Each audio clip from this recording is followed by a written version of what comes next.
તો hello guys, મેં આજે જતી છું સુરત અને અમે નીકળી ગઈ છું ઘરેથી ભાઈ સાથે બારડોલી જવા માટે. તો અમે જતા છે બારડોલી અને હું આ પહોંચી ગઈ છું બારડોલી લિનિયર પણ. અને આજે વરસાદ પડું થઈ રહેલો છે. મારી બસ પ્લેટફોર્મ નંબર 1 પણ આવશે.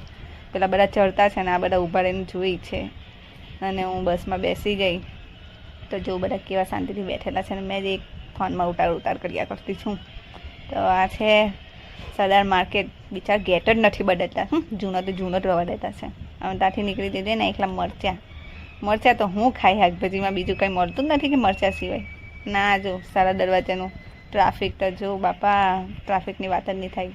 ને બસ હવે મને બીજે ઉતારી પાડી મને. તો ત્યાંથી ચાલીને મેં આવી આ સિટી બસમાં બેસી ગઈ. મેં સિટી બસમાંથી ટિકિટ લીધીને આવી ગયા અમે મારી યુનિવર્સિટીએ, જ્યાં મારે એડમિશન લેવાનું છે. અમે ત્યાંથી અંદર આવ્યા ગેટેથી. એડમિશન લેવા માટે આવી છું. અહીંયા પાર્કિંગમાં ગાડી મૂકશું. ભગવાન કરે આજે મારું એડમિશન ફાઇનલ થઈ જાય. તમે બી ડૂબા કરજો. અને આજનો બ્લોગ અહીંયા પૂરો થાય છે. તો thank you, bye bye, take care.